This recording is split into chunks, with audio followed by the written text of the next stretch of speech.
1957-58 के आसपास की ये कहानी है।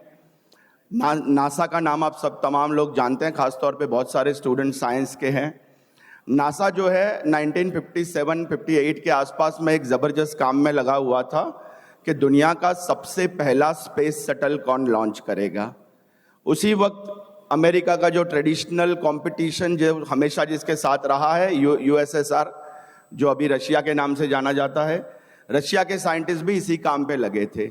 दोनों में कंपटीशन है। यूएसए के प्रेसिडेंट जॉर्ज एफ कैनेडी उस वक्त थे जो नासा को ज़बरदस्त सपोर्ट करते थे। अनफॉर्चुनेटली एक छोटी सी बात यह थी कि नासा के दो ऑफिस हुआ करते थे। एक जो परमानेंट एम्प्लॉय के लिए था जहाँ पे सिर्फ गोरे लोग बैठते थे, और एक दूसरा ऑफिस 2-3 किलोमीटर दूर जहाँ पे सिर्फ ब्लैक लोगों के लिए था, और उन लोगों का सैलरीज वगैरह डेली वेजेस था, वो लोग गवर्नमेंट एम्प्लॉय भी नहीं हुआ करते थे।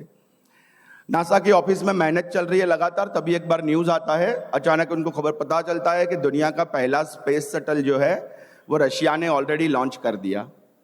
आज भी आप हिस्ट्री में जाओगे, जब कोरोना का वैक्सीन रशिया ने लॉन्च किया तो उनके जो प्रेसिडेंट है व्लादिमीर पुतिन, उन्होंने अपनी स्पीच में कहा था कि आज हमको उतनी खुशी हो रही है जितनी खुशी हमको दुनिया का पहला स्पेस शटल लॉन्च करते वक्त हुई थी।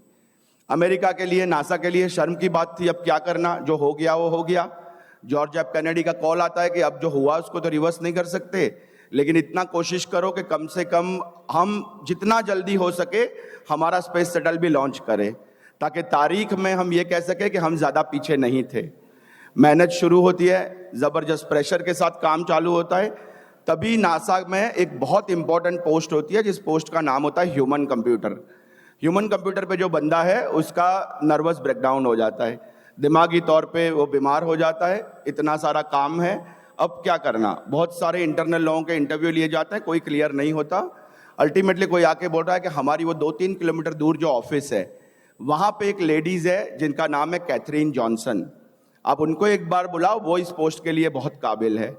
कैथरीन को बुलाया जाता है, इंटरव्यू में पहले अटेम्प्ट में वो पास होती है, और अमेरिका की हिस्ट्री में पहली बार नासा के गोरे लोगों की ऑफिस में एक ब्लैक लेडी को जगह मिलती है। कैथरीन की कहानी अभी बहुत बाकी है, उसको पढ़िएगा। कैथरीन कहती है कि शुरुआत के दिनों में जब वो आई तो वो जिस कप में कॉफ़ी पीती थी उस कॉफ़ी को गोरे लोग पेपर नैपकिन से पकड़ के डस्टबिन में फेंक देते थे।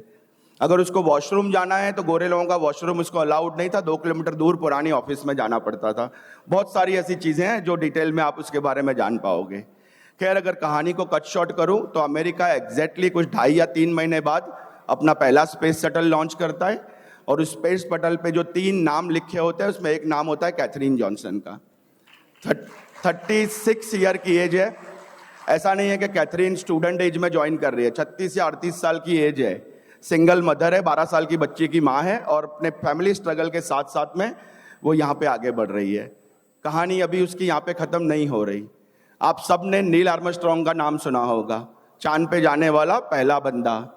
नील आर्मस्ट्रॉन्ग जिस स्पेस शटल में गया था उसका नाम था अपोलो 11, और अपोलो 11 को डिज़ाइन करने वाली टीम की इंचार्ज थी कैथरीन जॉनसन।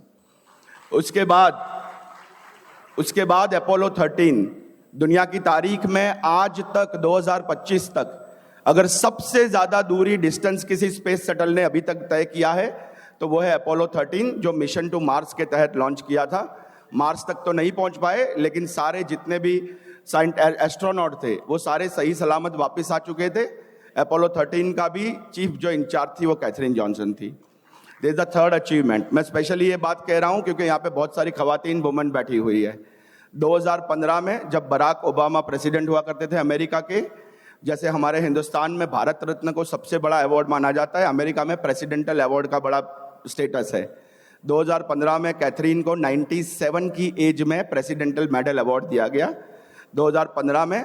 और उसके बाद 2016 में अमेरिका फिर से एक बार मिशन टू मार्स लॉन्च करता है। 6 लोगों का कोर टीम बनता है, जिस कोर टीम को हेड किया 98 ईयर ओल्ड कैथरीन जॉनसन ने, 98 ईयर की एज में। तो ये कहानी थी उस लेडी की जो हमको ज़िंदगी में बहुत कुछ प्रेरणा देती है, बहुत कुछ सिखाती है। उसकी ज़िंदगी पे एक अंग्रेजी में मूवी बना था जिसका नाम था हिडन फिगर्स। यूट्यूब पे आपको हिंदी लैंग्वेज में भी वो मिल जाएगा, ज़रूर देखिएगा। आपको बहुत कुछ जो है जज्बा मिलेगा, जोश मिलेगा इस कहानी के ज़रिए से।